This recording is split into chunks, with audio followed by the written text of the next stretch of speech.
Ya, ini adalah episode yang ketiga. Cielah, reka-rekanya kita ini berepisode-episode. Wah, ya.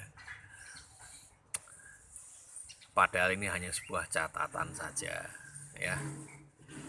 Sebuah footnote atau catatan jalanan, ya.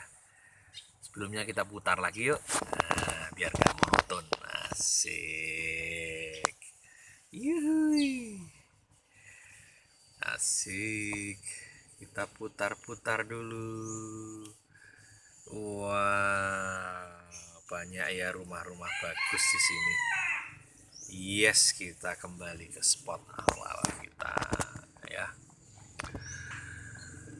eh saya tinggal di sebuah kota kecil ya, di Kabupaten Semarang, yaitu tepatnya di Ungaran. Tinggal di kaki Gunung Ungaran, pastinya sejuk ya. Dan saya bersyukur dan berbahagia tinggal di sana.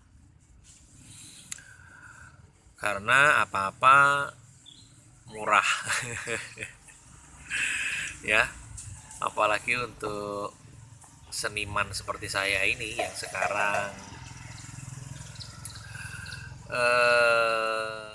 tanda kutip terdampak ya di masa pandemi ini. Namun tetap saya bersyukur karena apa? Kalau saya boleh bilang untuk diri saya sendiri, saya ini orang yang paling bahagia. Justru di masa-masa pandemi ini semuanya dimudahkan bagi saya. Saya bersyukur saya ada 2 talenta. Yang satu itu seni suara ya. Anda sekalian sudah tahu. Saya ada Power Slaves dan mungkin saya bisa nyanyi di show-show di klasik rock lainnya. Dan saya juga bisa melukis. Jadi selama pandemi ini saya banyak menghabiskan waktu saya di rumah melukis dan bercocok tanam ya, sambil memelihara burung, ikan, dan mengurus keluarga. Itu yang saya suka. Di sini saya belajar bahwa kita mesti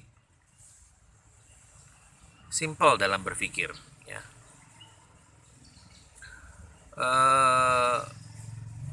Mesti berpikir bahwa sejauh apa sih kita mau kejar peruntungan kita dalam kehidupan kita. Karena sejatinya peruntungan kita dalam kehidupan kita adalah Ia yang empunya hidup. Masih bisa punya Tuhan sebagai sesembahan, itu masih beruntung ya.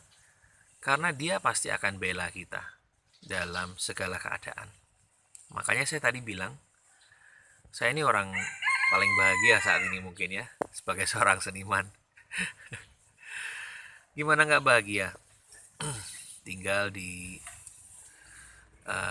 kota kecil yang segalanya mudah dan murah, simple, tetangga kiri kanan saling mengasihi,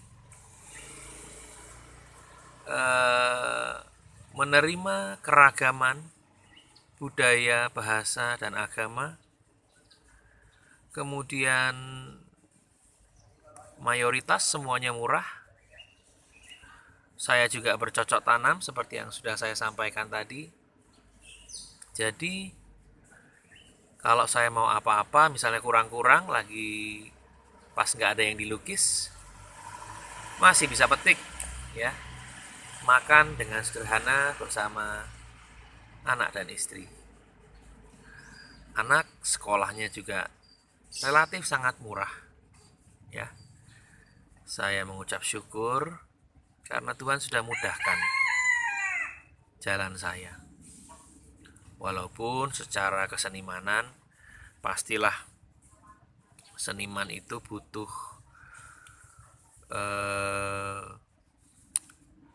sebuah wadah ya untuk mengaktualisasikan dirinya, sebuah panggung terutama saya ya untuk mengaktualisasi diri saya dalam bernyanyi. Namun saya tetap bersyukur karena ketika hal itu tiba dalam satu sequel dalam kehidupan ini ya, saya masih bisa melukis. Jadi saya masih bisa menuangkan semua unek-unek di hati saya ke dalam lukisan saya. Dan saya juga masih bisa menerima ya order-order kerjaan-kerjaan. Kasih tempe, tahu, tabur. Apa tahu Sumedangnya aja? Tahu Sumedang. Tahu Sumedangnya aja kayak kemarin. Asik. Ya itu tadi sekelumit ya, ada Mas Budi tadi. Nah ini ya, dia mau belikan gorengan. Wah asik. Ya kita lanjut. Jadi saya tadi bersyukur ya karena saya masih bisa terima orderan lukisan ya. Melukis untuk diri saya maupun untuk orang lain. Jadi ketika saya stres, ingin sekali manggung, saya masih bisa meluapkan perasaan itu ke dalam sebuah lukisan. Kalau istilah saya ini seger lahir batin. Ya. Hari-hari bisa saya isi dengan olahraga, atau ini pas di Jakarta ya saya buat konten-konten seperti ini ya, ngevlog bersama dengan rekan-rekan Power Slaves. Atau kalau saya pas main ke satu daerah mana, saya bisa buat konten-konten atau ngevlog bersama rekan-rekan terkasih yang lainnya lah, sesama musisi, saling mengisi dan menguatkan. Yang mau saya utarakan di sini adalah ya, pas kebetulan, ya sebetulnya tidak ada yang kebetulan, segala sesuatu itu sudah diatur. Pas saya punya talenta atau bakat yang lain, yaitu seni lukis. Namun yang mau saya utarakan kali ini adalah, ayo mungkin seniman-seniman yang lain atau para pekerja-pekerja yang lain, jangan kita hanya berharap ini segera berakhir atau bertanya kapan ini berakhir. Namun mari kita gunakan hari-hari yang sudah disediakan Tuhan ini selama masa pandemi, yang mungkin kita semua terdampak di dalamnya. Mari kita gunakan dengan mengisinya. Berkreativitas. Mungkin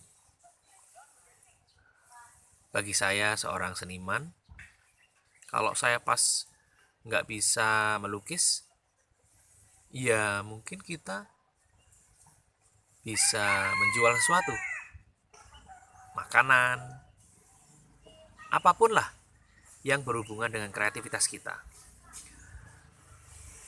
dengan catatan tetap di dalam koridor rasa kesenimanan kita. Misalnya kita menjual makanan, kan di situ kita ada cita rasa yang melibatkan rasa yang tentu saja itu sangat dekat dengan kesenimanan kita. Mungkin yang hobi terpendamnya adalah memasak, maka kita bisa memasak dan mungkin bisa dijual melalui online dan lain sebagainya. Atau yang punya kreativitas berupa kriya, membuat apalah yang berupa kerajinan, coba kita buat kerajinan yang berguna bagi orang lain.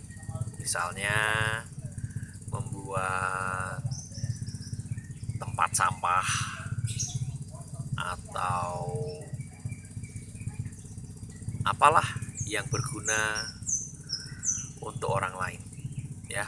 Dan tentu saja dapat menghasilkan pundi-pundi rupiah bagi kita.